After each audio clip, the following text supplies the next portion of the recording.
Welcome back, Jobins, to another episode of What the X. This is WTX episode 41. Hope everyone had a good St. Patrick's Day. We got some pretty crazy news. I just couldn't hold off on this one.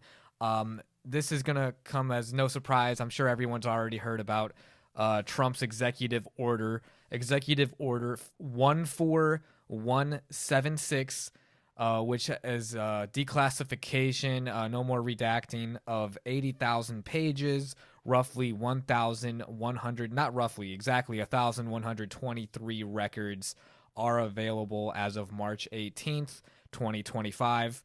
Who knows what else will come out? Maybe some more information that'll be a little bit more relevant to everything. But we're going to start with a tweet from Tulsi Gabbard at DNI Gabbard. She is serving as the 8th Director of National Intelligence under the leadership of at POTUS Trump, POTUS being the President of the United States. Just for anyone that doesn't know, because I didn't know that term for a long time. I'm not ashamed to admit that. She has 495.9 thousand followers and just created this page for her new title in February. And this is the tweet from Tulsi. It goes, President Trump is ushering in a new era of maximum transparency. Today, per his direction, previously redacted JFK assassination files are being released to the public with no redactions. Promises made, promises kept.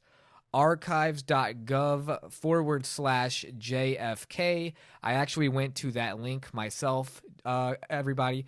And what I saw there was, again, the 1,123 records that are now publicly available.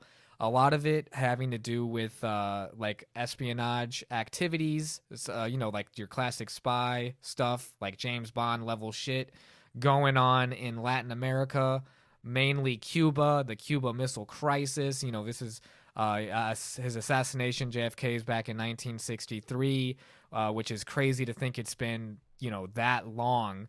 People have been waiting decades for this information, but have they really?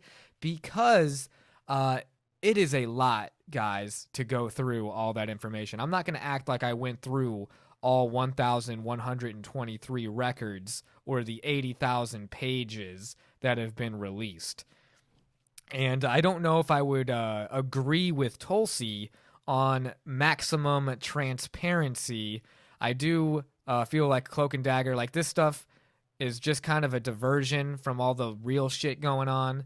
Because I even asked ChatGPT, maybe I shouldn't be feeding GPT all this information, just making the AI stronger. But, I don't have time to read through all these pages. So ChatGPT, the fabulous AI model that it is, went through and I just asked, hey, Chat. And I talk to Chat like that. My girl's like, why do you got to talk to Chat like it's a person?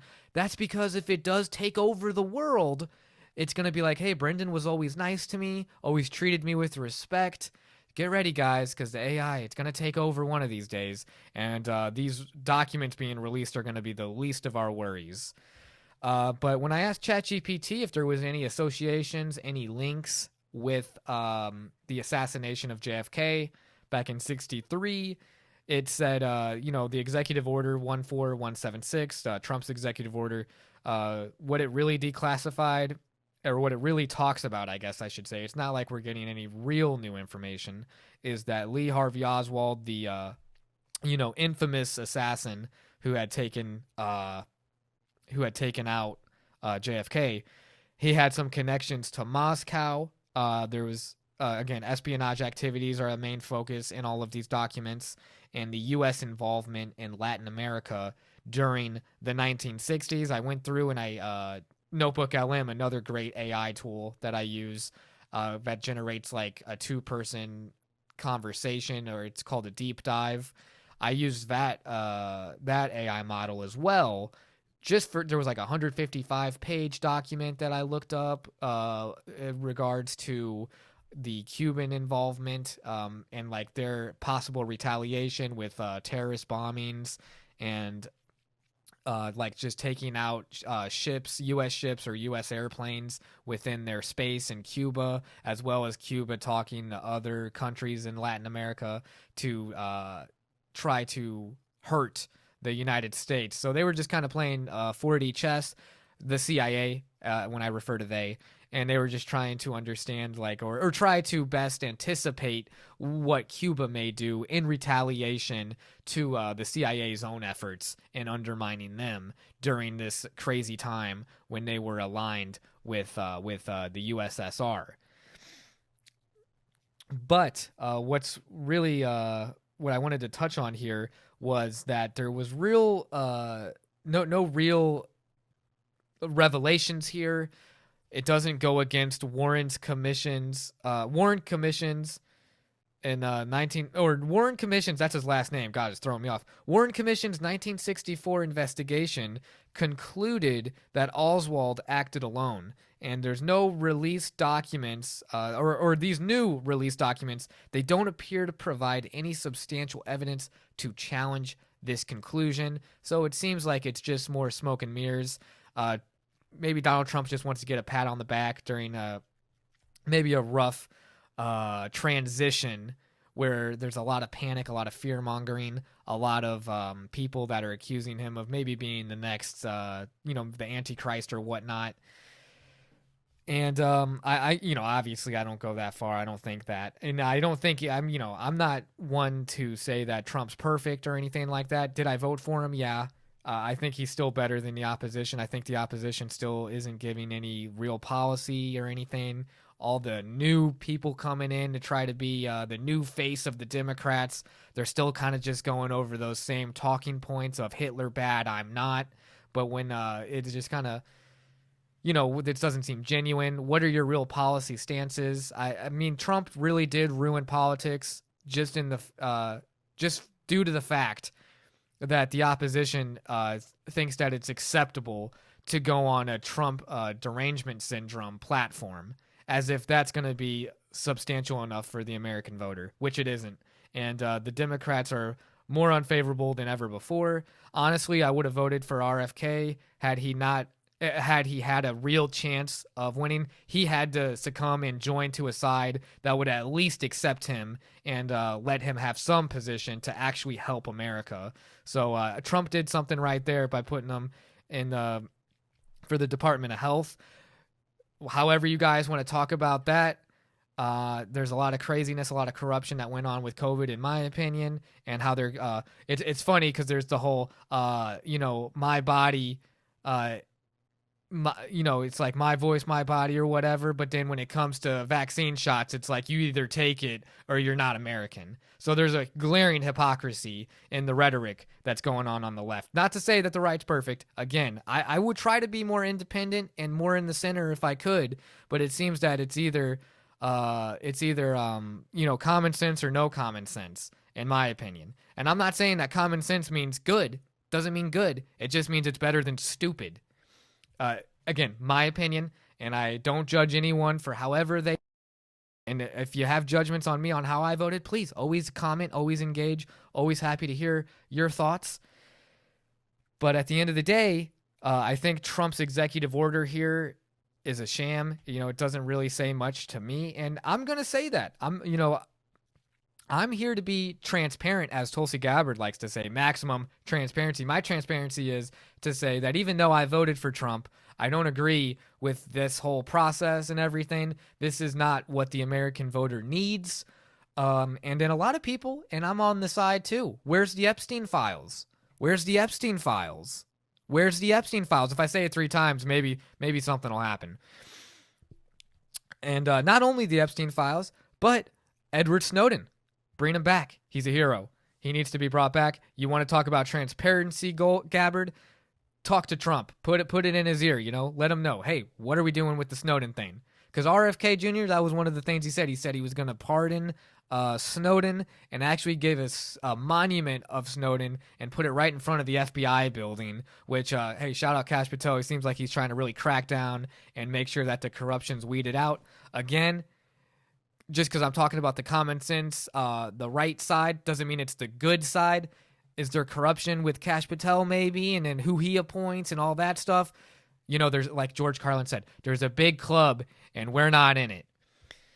So, yeah, me on this platform with the WTX, I'm here just to tell you that even though I voted for Trump and even though that's the party that I favored, it doesn't mean I'm not going to hold them accountable. You know, there's things that we need to look at here because Trump, I think it was a bad play to prioritize this whole JFK assassination, new documents. I'm going to air quote new because we didn't get any new information as far as I'm concerned. And I wouldn't even be able to verify that if it weren't for the AI models that I'm using, because who the hell has time to go through 80,000 pages in a day? Now, I'm not saying that, hopefully some more things will come to light the further down we go and the more human eyes can actually read that many documents at a time. But as of right now, it seems like an L move to me. I think the American public is much more interested in the Epstein files. And I also think that the American people, if you want to prove transparency and you want to prove honesty and fairness, should be asking for the immediate pardon of Edward Snowden. It doesn't take a rocket scientist to see that he is not a bad person and that there was a lack of transparency within our own government as they were taking all of our information. Yet they want to claim, and this is more of a left talking point, but they're both right and left part of the same big bad government. And guess what? They're still both sides, Trump, Biden, Kamala Harris, JD Vance, all these people are never gonna pardon Snowden because they're puppets. They're all little puppets being controlled, and I hate the idea that we can't ever vote for a third party. Maybe the people on the left are finally waking up and thinking, oh my God, what if we actually all voted for a third party instead of the left? And then we don't have to have Barack Obama, talking shit on black male voters because they're just not comfortable with voting for a woman. No, don't diminish the voters' attitudes or opinions. You come on, Obama, you're better than that, or are you? Because it's just, again, left and right. They're both on the same freaking platform, third party. If RFK had a real chance, and even Trump said it himself when he appointed him, and I think he appointed him to the Department of Health just because he knew how many independent voters were upset by the whole bullshit going on with politics right now and the power dynamics. So, again, I had that RFK shirt rocking, and if he was president, I would have loved to see Snowden pardoned because my biggest thing is transparency, guys. I've talked about transparency time and time again. And we're still not getting it, even with this big revelation of these 80,000 pages of nothing, 80,000 pages of CIA paperwork that really doesn't say much. So take what you will from that. I'm not very happy with Trump right now on this whole thing. But again, what would the left have done? They would have just been like, hey, we have to fix things because of what Trump did. It's going to be another 4 years. I don't know. There's just so much that's wrong with our government that we just, everyone, please, let's all just agree to vote for The Rock next one. That's a joke, obviously. But the idea that we could all vote on a third party that's not part of either the left or the right, these two parties that have been in control for far too long. And I hate the idea of Bernie being called an independent. That dude has been, and Elizabeth Warren too, both despicable to me, talking about billionaires and all this when they've racked in millions on a salary that doesn't even 2 and 2 somehow equals millions for these people. Career politicians are not our friends. They're not here to help us. And I'll say it again. Is Trump a good guy? By no means is he a good guy. But is it at least bringing some kind of common sense to the table instead of this indoctrination? I would say yes. Personal opinion. Take what you will from that. I do appreciate everybody tuning in. So I hope I don't come off like I'm talking down to anyone. Everybody love everybody. I think that these revelations, if they want to call it that, they don't help unite the country. There needs to be, what about MLK Jr.? Maybe we want to hear more about that. Maybe we want to hear more about these civil rights leaders who were taken out because of all the CIA deep state stuff. What about the crack epidemic? Maybe even the fentanyl epidemic too. There's a lot of there's a lot of stuff right now that we don't know about. But yeah, that's my 2 cents for this. I just thought it was a pretty big story to cover, even though this big story doesn't really have any big information to go along with it. I'm at the end of the day, I'm disappointed in the response here. I'm disappointed in the U.S. government, politics, as such, and I'm disappointed in the mainstream media and how we are just being thrown against each other with price of eggs or this and that, tariffs. It's like business, guys. I mean, things can offend you, but like I think at least Trump is getting down to business and doing something rather than just talking to us like we're too stupid to realize that they're just saying pleasant words to make us feel better. Everyone deserves. Elizabeth Warren talking, hey, they're gonna cut your Social Security, they're gonna do this, they're gonna do that. Well, maybe if we had better systems in place and more transparency, more accountability on taxpayer dollars, we wouldn't even have to worry about that. Oh, they have your Social Security numbers. Lady, they had all that information and they've been tapping in the phone since Edward Snowden was talking, and you've not said one word about freeing Edward Snowden. If Elizabeth Warren and Bernie Sanders were to say right now, or to tweet right now, hey, we need to pardon Edward Snowden, it'd be a good look at least. If you want to be the party for the people, maybe start actually doing things for the people that the right aren't doing. See, I'm already giving an example of something that the left could do to at least get some more favor. Because right now, you guys are just putting on a mask. It's like, I'd rather have the bad guy that tells me he's a bad guy than the bad guy who's telling me he's a good guy. And at least this bad guy over here, he's actually throwing some chickens to the poor, you know what I'm saying? What's that movie? Oh, it's like from American Gangster with Frank Bumpy, or I forget. It's Denzel Washington's mentor, but he's a gangster, right? But he's throwing turkeys during Thanksgiving, helping people out. At least Trump's doing something like that. The Democrats over here, what are they doing? They're just giving promises like they always do and always failing, and they never give the right promises. If Bernie was really a man for the people, if Elizabeth Warren was really a woman for the people, they would be talking about freeing Snowden instead of making fun of RFK Jr. for having worms in his head. So get your shit straight, guys. And that goes for both parties. Because Trump, I see you too, man. And even though I voted for you, don't think that I'm not gonna address the things that I don't agree with. Because that's, as American people, that's what we should be doing. I'm not indoctrinated into any camp here. This is me just saying everyone should be held accountable, including Tulsi Gabbard talking about maximum transparency, trying to put the wool over our heads. We see it, okay?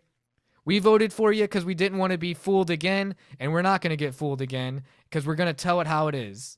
So thank you guys for tuning in. I really do appreciate all of you. Please like and subscribe if you haven't already.